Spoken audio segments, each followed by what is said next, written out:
Assalamualaikum warahmatullahi wabarakatuh. Hadirin sekalian, kembali lagi dengan saya Ulfatun Heronisa. Di sini saya akan membahas tentang literasi digital dalam pembelajaran multikultural. Nah, pada lanjutan kali ini kita memasuki satu isu strategis dalam pendidikan abad ke-21, literasi digital dan hubungannya dengan pembelajaran multikultural. Dokumen yang kita kaji itu menegaskan bahwa literasi digital itu bukan hanya keterampilan teknis, tetapi kemampuan kritis, etis, dan kolaboratif dalam mengelola informasi, komunikasi, dan interaksi pada ruang digital multikultur. Di sini tuh peran guru, termasuk guru PA, itu sangat penting ya.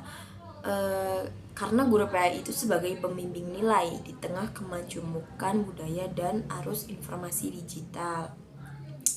Kenapa sih literasi digital itu penting dalam pembelajaran multikultural? Ada 3 urgensi utama. Yang pertama itu ada urgensi keragaman budaya budaya yang semakin kompleks. Peserta didik itu hidup dalam ruang sosial yang heterogen, berinteraksi dengan beragam budaya, nilai, bahasa, dan identitas, termasuknya melalui internet itu sendiri. Yang kedua itu ada informasi yang tidak lagi netral. Media digital itu kan menyajikan informasi berupa yang bercampur kan, ada fakta, opini, bahkan bias, sampai ujaran kebencian. Jadi siswa itu perlu punya kemampuan filtrasi, evaluasi, dan berpikir kritis. Urgensi yang ketiga itu ada pembentukan karakter multikultur.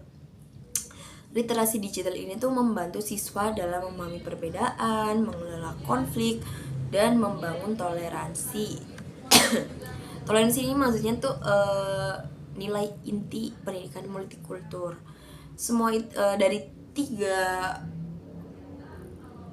poin ini tuh ditegaskan melalui penelitian bahwa literasi digital itu memperkuat toleransi dan kohesi sosial di lingkungan sekolah.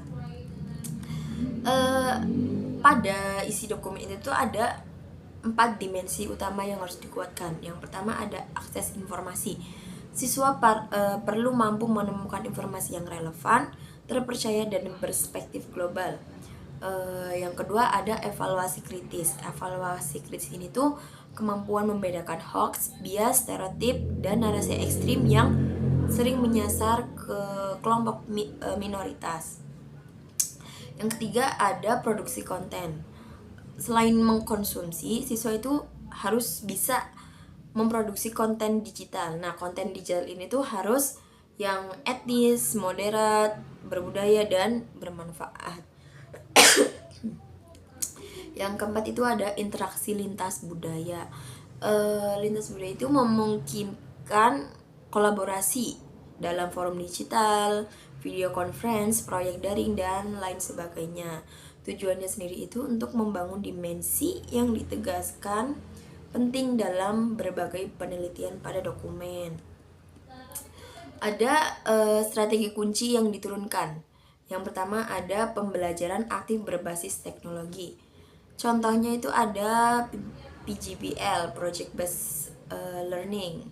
Terus ada analisis video, artikel, unggahan media sosial, terus diskusi daring multibudaya, dan presentasi digital lintas kelompok. Pendekatan ini tuh tujuannya untuk meningkatkan kritis, sikap kolaboratif, dan toleransi antar budaya.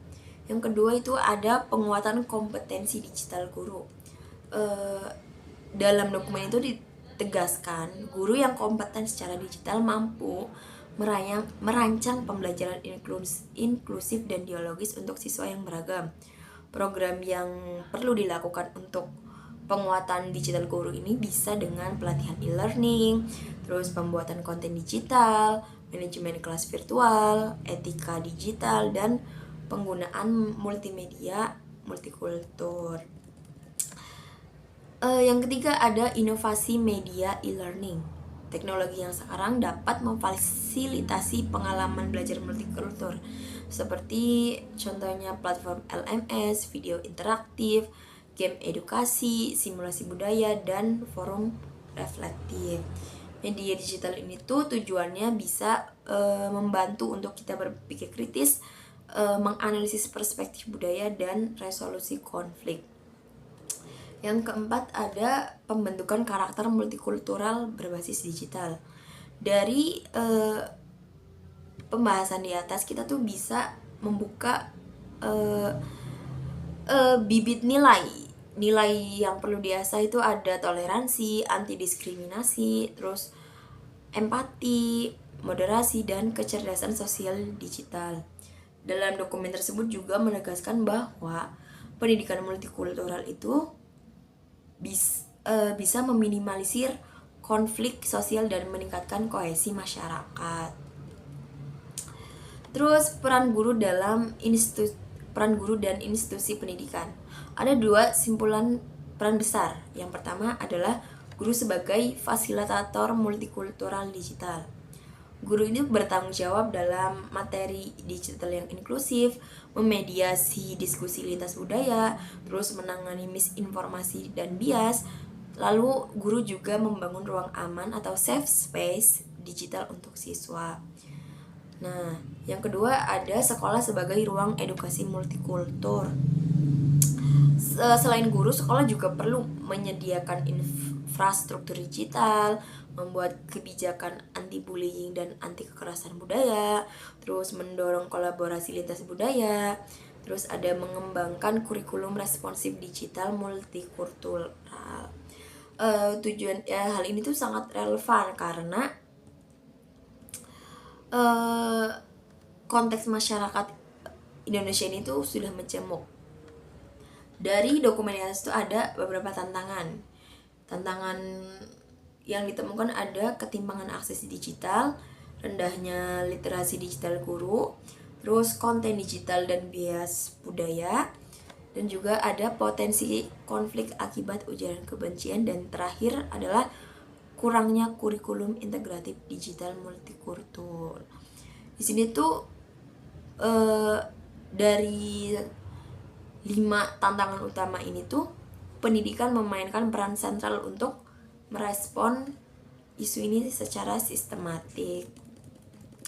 Nah, untuk memaksimalkan integrasi literasi digital multikultur, saya merekomendasikan beberapa hal yang bisa dilakukan. Yang pertama ada penguatan kurikulum multikultural berbasis digital, yaitu memfokuskannya pada setiap mata pelajaran termasuk PAI sendiri.